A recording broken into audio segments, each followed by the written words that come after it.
Salam Swastiastu. Perkenalkan, nama saya Putuwana Parahita Widilantari dengan NIM 2011611029 dari kelas B Bimbingan Konseling semester 3. Baik, di sini saya akan mempresentasikan mengenai psikoanalisis klasik.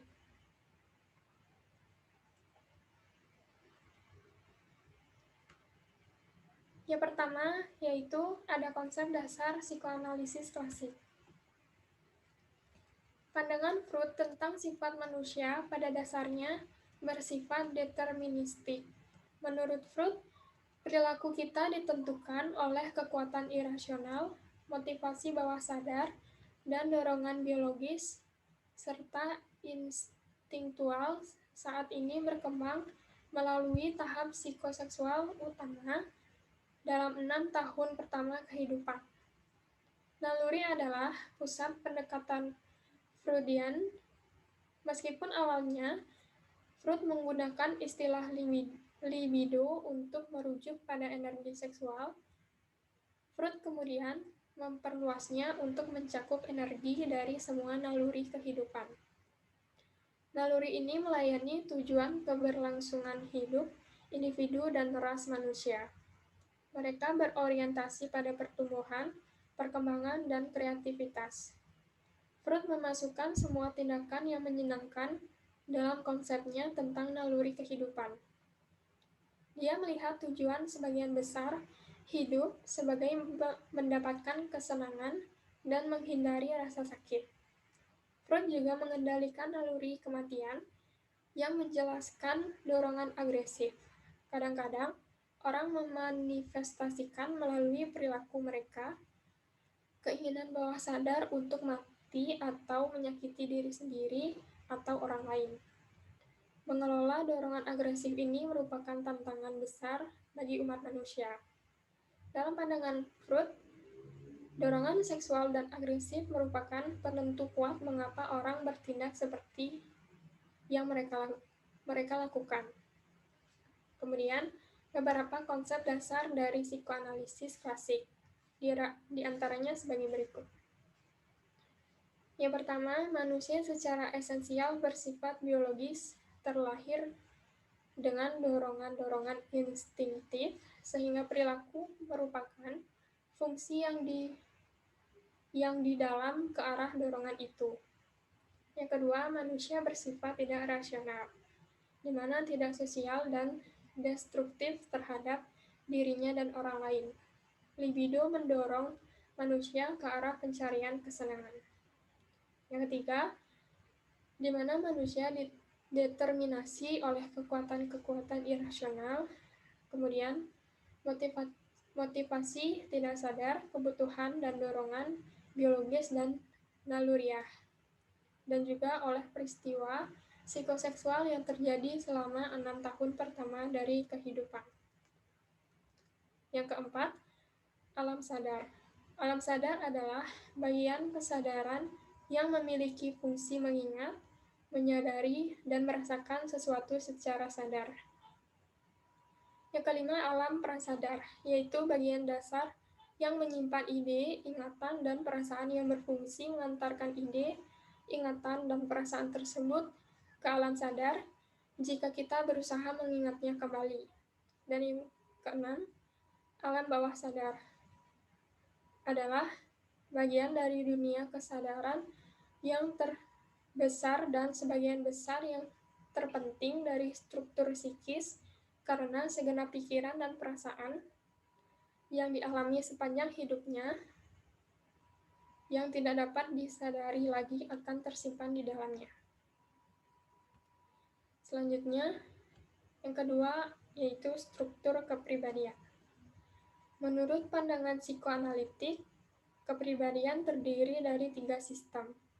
Yang pertama id, yang kedua ego, dan yang ketiga superego. Ini adalah nama untuk struktur psikologis dan tidak boleh dianggap sebagai manekin yang secara terpisah menjalankan kepribadian, di mana kepribadian seseorang berfungsi secara keseluruhan dan bukan sebagai 3 segmen terpisah. Id adalah sistem kepribadian yang asli, di mana saat lahir seseorang adalah semua id.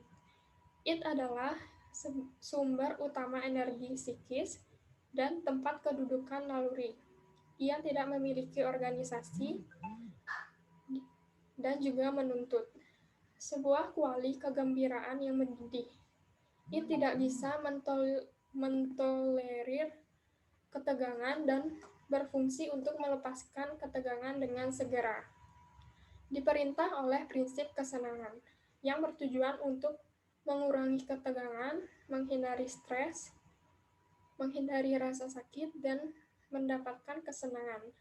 Id itu tidak logis, amoral, dan id tidak pernah matang. Id sebagian besar tidak disadari atau di luar kesadaran. Yang kedua, ego. Ego memiliki kontak dengan dunia luar realitas. Ini adalah eksekutif yang mengatur dan mengontrol kepribadian. Sebagai polisi lalu lintas, ia menengahi antara naluri dan lingkungan sekitar. Ego mengontrol kesadaran dan menjalankan sensor. Diperintahkan oleh prinsip realitas, ego melakukan pemikiran realistis dan logis dan merumuskan rencana tindakan untuk memuaskan kebutuhan. Hubungan ego dengan id, yaitu ego sebagai pusat kecerdasan dan rasionalitas, memeriksa dan mengontrol impuls buta dari id. Sedangkan id hanya mengetahui realitas subjektif. Ego membedakan antara gambaran mental dan juga hal-hal di dunia luar. Selanjutnya ada superego. Superego adalah cabang yunisial dari kepribadian. Ini termasuk kode moral seseorang. Perhatian utamanya adalah apakah suatu tindakan itu baik atau buruk, benar atau salah.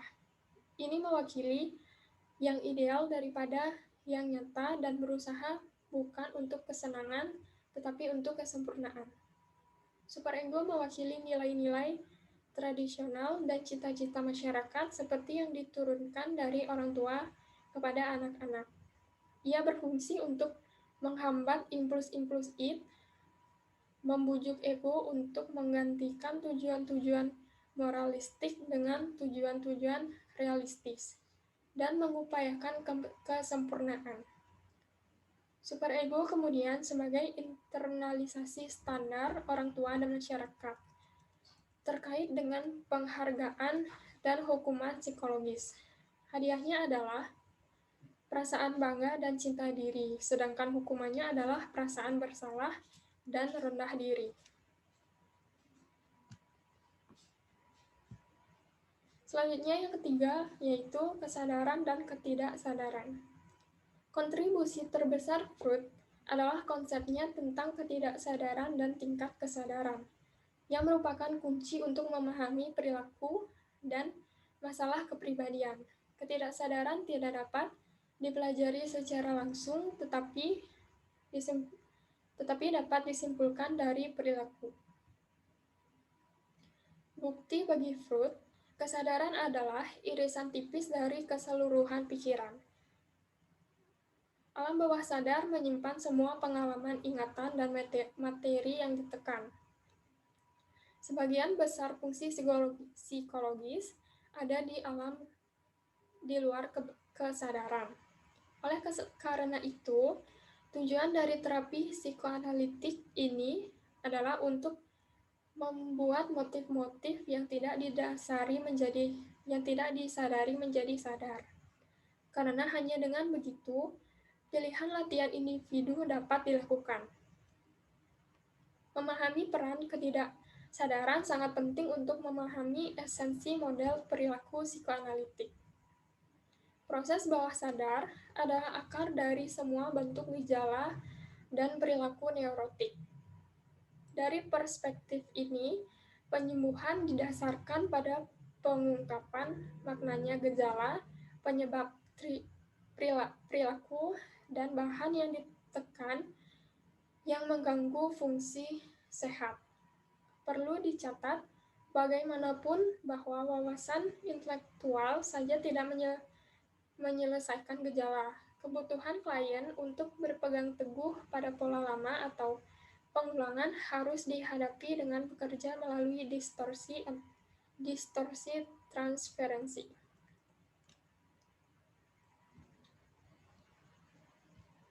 Selanjutnya, yang keempat, yaitu kecemasan. Juga penting untuk pendekatan psikoanalitik adalah konsep kecemasan. Kecemasan adalah perasaan takut yang dihasilkan dari perasaan tertekan, ingatan, keinginan, dan pengalaman yang muncul ke permukaan kesadaran. Ini dapat dianggap sebagai keadaan ketegangan yang memotivasi kita untuk melakukan sesuatu.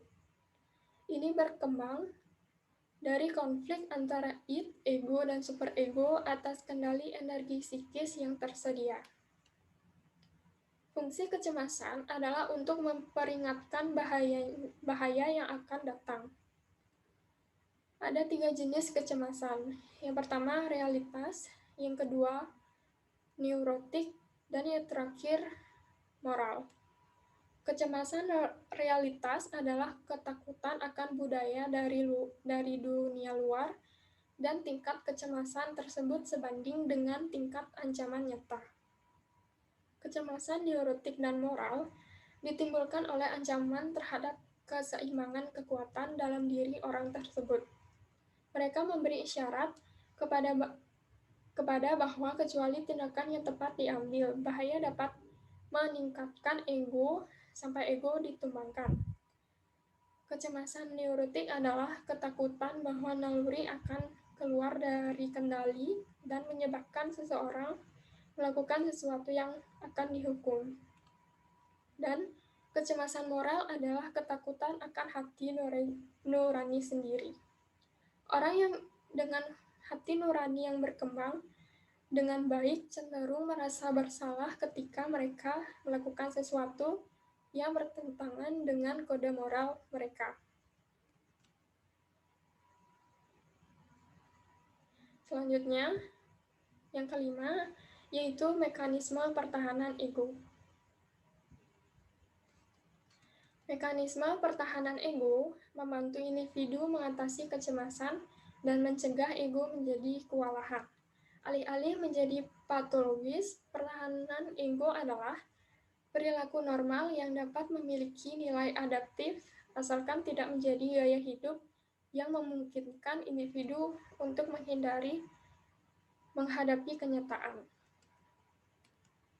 Nah, bagian dari mekanisme pertahanan ego yang pertama ada regresi, yaitu melangkah mundur ke tahap perkembangan sebelumnya di mana tuntutannya tidak terlalu besar. Yang kedua, denial atau penyangkalan adalah pertahanan melawan kecemasan dengan menutup mata terhadap kenyataan yang mengancam. Yang ketiga, proyeksi, yaitu menyelamatkan sifat-sifat tertentu yang tidak bisa diterima oleh ego kepada orang lain. Dengan proyeksi, individu akan menyalahkan orang lain atas kesalahan yang dibuatnya sendiri dan menyangkal bahwa dia memiliki dorongan negatif. Selanjutnya, fiksaksi, yaitu terpaku atau tetap pada tahap-tahap perkembangan yang lebih awal karena individu memiliki kecemasan untuk mengambil langkah ke tahap berikutnya. Nah, selanjutnya, rasionalisasi, yaitu menciptakan alasan-alasan yang baik untuk menghindari ego dari cedera, memalsukan diri sehingga kenyataan yang mengecewakan menjadi tidak begitu menyakitkan. Selanjutnya, sublimasi adalah menggunakan jalan keluar yang lebih tinggi atau lebih dapat diterima secara sosial. Mekanisme pertahanan sublimasi ini bersifat positif karena individu mencari jalan lain bagi pengungkapan perasaan agresifnya dengan cara yang lebih bermanfaat.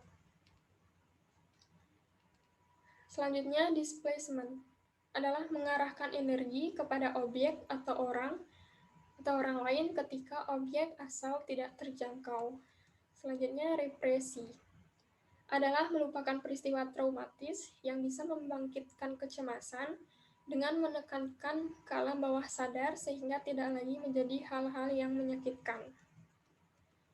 Selanjutnya yaitu formasi reaksi adalah melakukan tindakan yang berlawanan dengan hasrat-hasrat tak sadar. Dan yang terakhir, dinamika kepribadian. Tingkat kehidupan mental dan wilayah kepribadian mengacu pada struktur atau komposisi kepribadian, tetapi kepribadian itu sendiri juga bertindak. Selanjutnya, yaitu teknik konseling psikoanalisis klasik.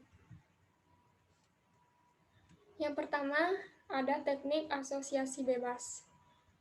Teknik pokok dalam terapi psikoanalisis klasik adalah asosiasi bebas. Konselor memerintahkan klien untuk menjernihkan pikirannya dari pemikiran sehari-hari dan sebanyak mungkin untuk mengatakan apa yang muncul dalam kesadarannya. Asosiasi bebas adalah suatu metode pengungkapan pengalaman masa lampau dan pemberhentian emosi-emosi yang berkaitan dengan situasi traumatik di masa lalu. Kedua, interpretasi, yaitu prosedur dasar yang digunakan dalam analisis asosiasi bebas, analisis mimpi, resistensi, dan transparansi. Prosedurnya terdiri atas penetapan analisis, penjelasan, dan mengajarkan klien tentang makna perilaku dimanifestasikan dalam mimpi, asosiasi bebas, resistensi, dan hubungan terapeutik itu sendiri. Fungsinya adalah membiarkan ego untuk mencerna materi baru dan mempercepat proses menyadarkan hal-hal yang tersembunyi. Yang ketiga, ada analisis mimpi. Merupakan prosedur yang penting untuk membuka hal-hal yang tidak disadari dan membantu klien untuk memperoleh tilikan kepada masalah-masalah yang belum terpecahkan. Freud melihat bahwa mimpi sebagai royal road to the unconscious, di mana di dalam mimpi semua keinginan, kebutuhan, dan ketakutan yang tidak disadari diekspresikan. Yang keempat, ada resistensi. Freud memandang resistensi sebagai suatu dinamika yang tidak disadari yang mendorong seseorang untuk mempertahankan terhadap kecemasan. Dan yang kelima, transferensi atau pemindahan. Transferensi muncul dengan sendirinya dalam proses terapeutik pada saat di mana kegiatan-kegiatan klien masa lalu yang tak terselesaikan dengan orang lain menyebabkan dia mengubah masa kini dan mereaksi kepada analisis sebagai yang dia lakukan kepada ibunya atau ayahnya atau siapapun. Selanjutnya, yaitu kelebihan dan keterbatasan konseling. Yang pertama, kelebihan konseling psikoanalisis klasik. Yang pertama yaitu penggunaan terapi wicara atau menggunakan terapi dengan berbicara. Kehidupan mental individu menjadi bisa dipahami dan dapat memahami sifat manusia untuk meredakan penderitaan manusia.